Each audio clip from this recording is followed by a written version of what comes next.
کی قسم، تمہاری زلف معمری کی قسم، ما ودعک ربک وما قلا، نہ آپ کے رب نے آپ کو چھوڑا ہے اور نہ کچھ کم کیا ہے، وللآخرۃ خیر لک من الاولی، بلکہ آپ کی ہر آنے والی گھڑی پچھلی گھڑی سے کئی زیادہ بہتر ہے۔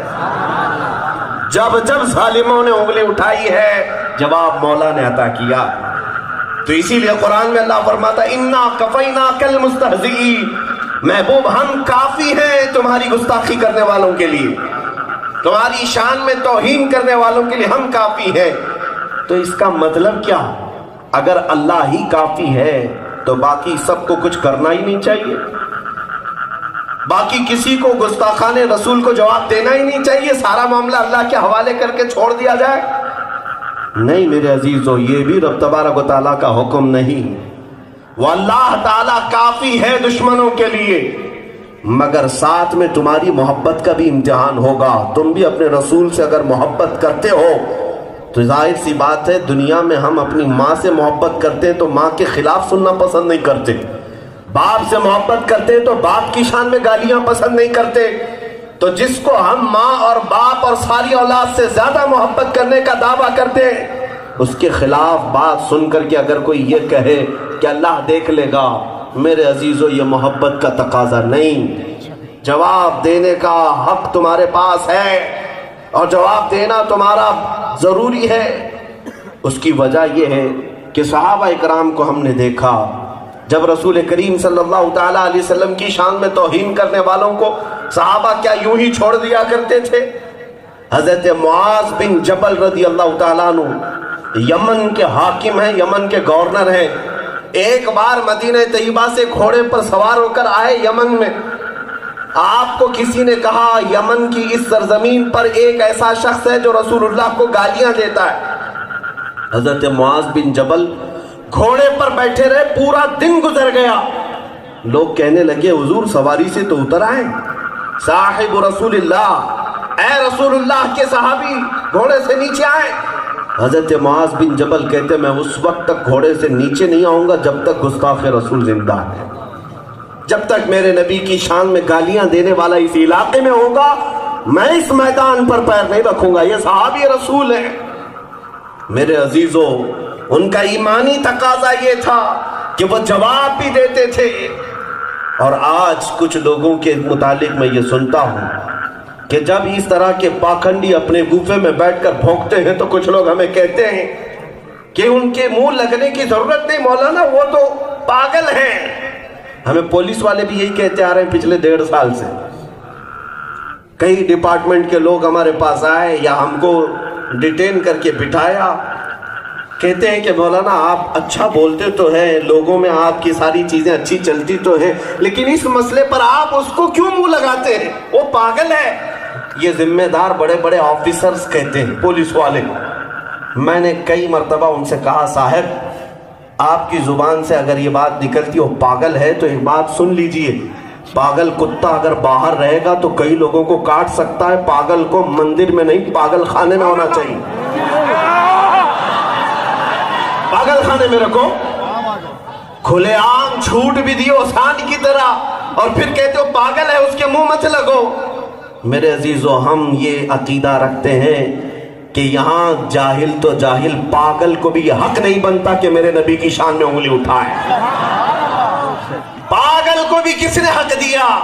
اگر پاگل ہے تو مینٹل ہاسپٹل میں ڈالو، ہم کبھی وہاں نہیں جائیں گے، ہم کبھی نہیں جائیں گے۔ پاگل خانے میں کتنے کیا کیا بک بک کر رہے ہیں، لیکن یہاں سوشل میڈیا بھی استعمال کرتا ہے، ایسا پاگل ہے، مہنت بھی ہے، ایسا پاگل ہے، اور سارے لوگوں کو گیان بھی بانٹتا ہے، ایسا پاگل ہے۔ یہ تو بہانے بازی آپ کی، پاگل پاگل کہہ کر کے اگر ہمیں یہ کہہ دیا جائے منہ نہ لگے۔ بہت سارے علماء بھی ان باتوں میں آ گئے اور وہ ہم سے کہتے ہیں صحیح معنوں میں وہ پاگل ہے، وہ بک بک کرتا ہے، آپ کیوں اس کے منہ لگتے ہیں؟ نعوذ باللہ، تمہارا ایمان کہاں چلا گیا؟ تمہارا ایمان کہاں چلا گیا؟ اسپین میں یہی حالات پیش آئے تھے، 700 سال تک مسلمان جہاں حکومت کیے، اسپین جس کو اندلس کہا جاتا تھا، طارق بن زیاد کا فتح کیا ہوا علاقہ، 700 سال تک اسلامی حکومت تھی۔ ایک دور ایسا آیا کہ مسلمان بہت ماڈرن ہو گئے، بہت ماڈرن ہو گئے، اور پھر وہاں یہی حال آخری کا جو آیا، ایک پاگل کو چوراہے پر کھڑا کر دیا تھا عیسائیوں نے نبی پاک کی شان میں گالیاں دینے کے لیے، گالیاں دیتا تھا، صبح سے شام تک کئی لوگ اس کی گالیاں سنتے دیکھتے، پاگل ہے کون منہ لگے گا، گزر جاتے تھے۔ کئی دنوں کے بعد جو مشنریاں تھی وہاں پر، انہوں نے محسوس کر لیا کہ مسلمان مر گئے، اب یہ نہیں اٹھنے والے، اور ایسا حملہ کیا تھا کہ پورے اسپین سے مسلمانوں کا قتل عام کیا۔ آج بھی جا کر کے دیکھ لیں 500 مسجدیں چرچ بنی ہوئی، سب ختم ہو گیا۔ کس بات پر؟ کہ تم یہ سمجھتے تھے کہ پاگل ہے بول رہا ہے۔ میرے عزیزوں، تمہارے امتحان کا وقت ہوتا ہے، پاگل کو بھی میرے نبی کی شان میں بولنے کی اجازت نہیں ہے۔ پاگل ہے تو پاگل خانے میں رہے، جاہل ہے تو جاہل خانے میں رہے۔ لیکن ایک بات ہم یہ بھی کہتے ہیں، بارہا ہم سے کئی لوگ یہ کہتے ہیں کہ یہاں پر حالات خراب ہو جائیں گے اس طرح کی باتیں کرنے سے۔ کئی تو ہمارے لوگ ڈر کے ہمارے آس پاس بیٹھتے بھی نہیں، کئی لوگ کہ ان کے آس پاس بیٹھیں گے تو ہمارے اوپر بھی کیس نہ آ جائے۔ کئی لوگ ایسے سمجھتے ہیں کہ ان کے آس پاس نظر آئیں گے، آگے کو چل کر کے جب ان کو گرفتار کریں گے تو تحقیقات ہمارے ساتھ بھی نہ ہونے پائے۔ تمہارا بچنا تمہیں مبارک ہو، ہم نے اوکھلی میں سر رکھ دیا تو مسل سے کیا ڈرنا۔ ہمیں پتا ہے یہ راستہ پرخطر ہے، ہمیں اچھی طرح سے معلوم ہے یہ راستہ پرخطر ہے، یہ شہادت گہے الفت میں ہے قدم رکھنا۔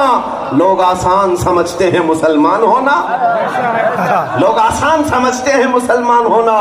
ایک بات یاد رکھ لینا، نبی پاک کی محبت کے بلند بانگ دعوے کرتے ہو اور پھر یہ سوچتے ہو کہ حضور کا عشق اور حضور کی ناموس کی حفاظت صرف حلوہ پراٹھے کھا کر کے ہو جائے گا، یہ خام خیالی ہے۔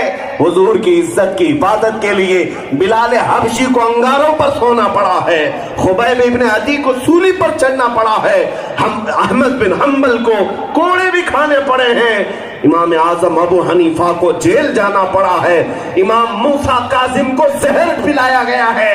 یہ ہمارے اسلاف کی تاریخ ہے۔